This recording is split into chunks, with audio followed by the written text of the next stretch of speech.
Hello everyone, thank you very much for watching today. Today's Monday, July 26th. I'm just checking to make sure I'm going live.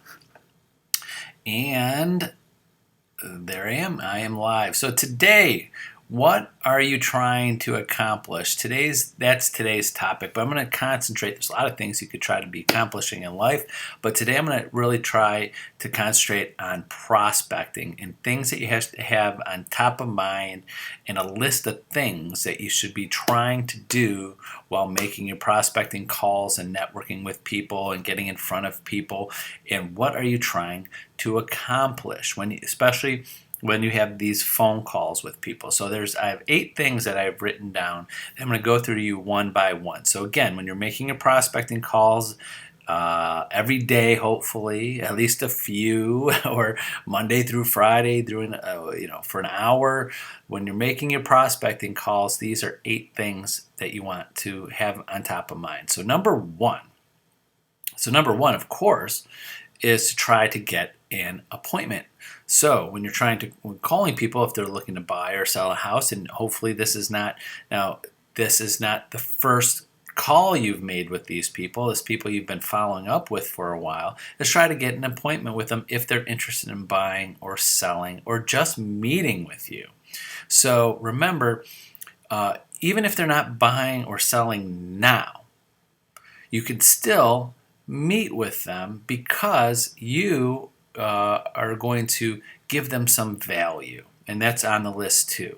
So I'll go through that in a minute. This number 3 is creating value. So getting an appointment is number 1. Number 2, find out their needs and wants. Now, it doesn't have to be their needs and wants now, but what's their needs and wants in the future. So you're their trusted real estate advisor. What kind of needs and wants are they looking for now or in the future? What are they this is the home, the next home is going to be downsizing, next home is going to be moving out of town, and you could get a referral. Is the next home they're building a family? What is their next home going to be like? Are they looking to invest in real estate? Remember, you're a trusted real estate advisor. There's might be some people that you connect with, because I see a lot of people coming out of the woodwork trying to be real estate investors and getting into real estate. Is that you might catch somebody just never thinking about, well, maybe I'll start investing in real estate. They see the values going up. So number 2 is trying to find out their needs and wants, and of course, writing these down in your notes and making sure, because there should be so many people in your database on your prospecting list, you're not going to remember everything you said and every need and want about these people. Number 3 is creating value. So, of course, creating value of why they should use you as a real estate agent to buy, sell, or be their trusted real estate advisor. So, again, to the people to go back to number 1 and trying to get an appointment with people, is meeting with them and explaining to them what's happening in their market right now, where the market was a year ago, where the market was 2 years ago. You could show them a graph of what you see the values in their areas going up. Yes, you can. A lot of times when I coaching agents, sometimes I say, you could tell people give them an idea of what you think their value was 5 years ago. Go back and do some comparables from 5 years ago to 4 years ago to 3 years ago. You could go every year. Here are the comparables. You could draw a chart of what's happening on their street, in their neighborhood, in their city, and you could spend as much time as you want nailing down specifics about their house compared to other houses. When agents ask me, how long should it take me to do a CMA? I'm like, wow, well, it could take you a half hour. It could take you 3 days. How specific do you want, and how many comparables are out there right now? So you could show them the value, just like a financial advisor shows people this is where the stock market has been going, and over, talk to any financial advisor, like invest in this or invest in that. You could see how it's been increasing 2% a year or 6% a year or this or that. They always know the projections of what it was, because they want to convince you to invest with them, to show their past history of where they've placed people and how much they've made people over the last 5 years, 10 years, 15 years. Obviously, you don't have that control of where people invest, but you have the data to show them where the market has been going, so they could see if, wow, I'm at the top of the market, maybe it's time to sell now, or it's going to go up even more. No one has a crystal ball, but at least you could show them the past. So number 4 is pre-qualify them, and there's two sides to that. One, you're pre-qualifying every one of your prospects and everybody in your database is where they fall, and you feel if they're going to be a client of yours in the future. Now, wouldn't it be nice if everybody you prospect, everybody you called is a potential is a future client? 100% slam dunk, they're using you to buy or sell a house. Wow, that would be easy. You just say, I want 300 transactions a year. I need to talk to 3,000 people because on average, say everybody moves every 10 years. We'll just do the easy math. 300 people, 300 deals a year, 3,000 people you on your database all the time. You're going to have a tenth of those. Again, that just using easy math. So, but not everybody's going to use you. But you could judge a little bit. And you could put those in categories, A, B, C, D, E, or F. A, B, C, D, F.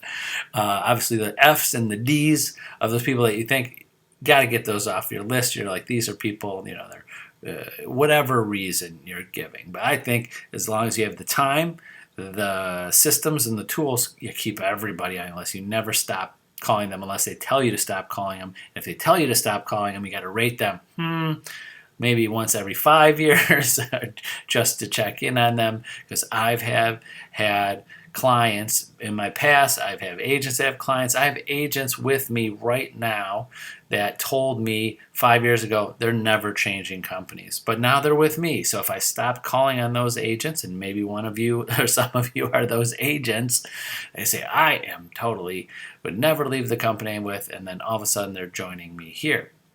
So you have to judge that and pre-qualify them if you want to keep people on your list. And two, second part of it, pre-qualify them as clients financially with a lender. So if someone, explain to people, I don't want to go into too many scripts, but say, hey, Mr. and Mrs. Buyer, potential seller, maybe we should talk to a lender now so you can see where you qualify for a home. Not even though you're not buying for a year, 2, 3 years from now, you can kind of see where you're at. So if you want to be more, you know how much more you need to make. Because sometimes lenders and if you talk to any mortgage company, the lender, they're going to tell you story after story after story. If someone wants a $300,000 house, but they didn't prepare their income to qualify for that. Now, guess what? Not everybody is an easy W-2 employee that's been at the same company for 2 or more years and makes steady income. Not everybody's like that. There's people that have side gigs and other companies and other interests and investments and self-employed part-time, full-time. There's FHA requirements, like example, and don't quote me on this, but I just heard this from a lender the other day, is that sometimes it's hard when you have two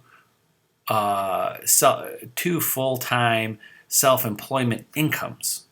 I won't go into specifics because I'm not the lender, but sometimes it's hard for certain loans like FHA or VA to get qualified. You can't have 2 full-time self-employment. There's rules in that. So what I'm trying to say is, wouldn't it be nice, Mr. Buyer, Mrs. Buyer, that you're thinking 2 years or 3 years from now, maybe we should get qualified now. So you talk to a lender, it's free of charge. They'll pre-qualify you now and let you know where you should be, or where you should be, how you should be preparing your taxes, or how much money you should have in the bank. So you just know when you're ready. Don't wait till the day you want to buy a house to find out, ooh, we need 6 more months of this income or this or that. Find out now. It's free. Why not take the time? Take 20 minutes of your time, talk to a lender. We have plenty that will be happy to talk to you. That's one. Also, might spark them like, wow, we're qualified more than we thought. Let's get this done now. You never know. Have them talk to a lender. Number 6, try to get them to say yes or get them to close. So always be closing, A, B, C. So closing to me is one, when you're prospecting, is to get them to say yes.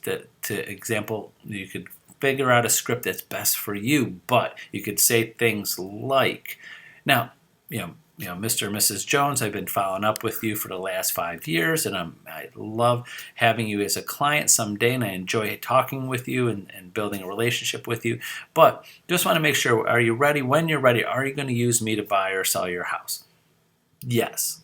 You want to get them to say yes. Am I doing a good job of following up with you, not bothering you, and giving you some value as I talk to you, telling you what's going on in the market? Yes. And if you could figure out a couple things to say where they're saying yes a few times, yes, ask yes, yes. It sticks in their mind. They said, I told Tony over the last 5 years, yes, yes, yes, I like talking with him. Yes, he's giving me value. Yes, he's being patient with us. Yes, I told him I would use him in the future. When you get them to say that yes, it sticks, and it gives them more. It gives you more of a percentage chance of keeping those people as a client in the future. And 7 to that is if they're ready to buy or sell soon, try to get them into a contract. So listen, example, buyer's agency agreements. They're looking to buy soon. Well, I'm Mr. Buyer. Great. That's great that you're looking to buy soon. I've been following up with you for a while. Love the opportunity. I take only a limited amount of buyers at a time, and I would love to get you on my list of buyers that are going to be starting to look in 6 months from now. So the buyers that I have, because I'm going to invest all my time and effort in finding them a house, and it's free for you. I don't charge you anything. So I want to get you on my list now of preferred buyers. So I have a buyer agreement that I would love to send you or meet with you and have you introduce you to, and I'll be happy to go over that with you, and you'll be one of my preferred VIP buyers. And I have agents that have used all different kinds of words and get them to sign a document that they're going to use you. Obviously, listings, that's very easy. If they're going to be selling soon, get them in a listing agreement. So I go on for an hour about listing presentations and buyer agreements, but that's one of your objections or objectives and things you want to accomplish when making prospecting calls. Get them under contract too, and this could be in the near future. Last and 8th is setting expectations for future communication. And there's 2 things that this is good for. Is that, listen, Mr. and Mrs. Jones, I've been following up with you for 6 years. I enjoyed talking to you once every few months. Is it okay for me to call you 6 months from now? I want to give you some more updates in the market and give you an idea of what your home might be worth 6 months from now. As you can see, in the last 6 months, it's gone up, and I'd like to keep you updated on that. Is it okay if I call you 6 months from now? Now, if you have a good rapport with these people, no one's going to say no, or very few. Don't call me in 6 months. If they do say no, 6 months is, well, when is a good time to call? Is it 8 months? Is it a year? What's a good time for me just to follow up with you? Easy call.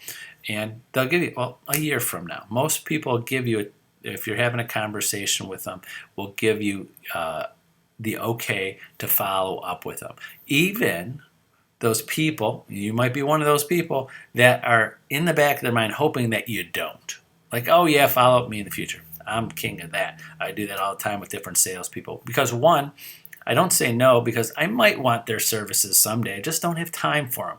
So any of my vendors out there and other things that you do, because I have some people that still watch my videos and other sides of real estate, if I don't tell you no, there's a chance. There's always a chance, because I would say no, I absolutely don't want your service. I don't want you to call me anymore. I'm sorry, I don't want you to waste your time. But I put off people for years because I just might not need their service now. I don't need to talk with them. So if you have a potential prospect like that, that's fine. That's good. If they say yes, even though they're hoping you don't, that keep on calling. There's an opening there, and that's the other part of it is that fear. You could write in your notes when they said it's okay for me to call. that fear, any agent that has the fear of phone calls sometimes, or fear of following up with people, they're going to get mad at me, they're going to be upset with me. You could even write in there, say, what's the best time of day to call you? And they say, well, because I start early. I start 6 o'clock in the morning. I could call you at 6 o'clock in the morning if that's fine with you. Or is it 8 p.m. at night? What's the best time to call? You could even specify that and get the fear out of it. So if you're calling at certain times, like they're just sitting down for dinner or in the morning when they're getting ready, you could tell everybody prefers calls at different times. So you write those notes, that fear just kind of goes away. Because you have notes. I asked Mr. and Mrs. Jones if I could call them again 6 months from now, and they said 7 p.m. is usually better for them, or 6:30, or in the morning. And the next thing you know, if you build your database enough where it's that specific and you can put the time of when to call people, and then the fear goes away. You got their permission, and they got the exact time that they said. You could say, hey, you told me to call you this time. I am. And it also shows how much you listen. You listen, and if you have built this up over a long period of time, how consistent you are, persistent you are, and how you're listening to their needs and wants of at least just when they follow up with them, that gives good rapport with people. So that's it. Those 8 things for today. Remember, use me as a resource. Call, text, email me anytime, and I'm happy to go over these things or anything else you need and want to help you in real estate. So that's it for today on a Monday. We'll see you at noon tomorrow on Tuesday. Bye-bye.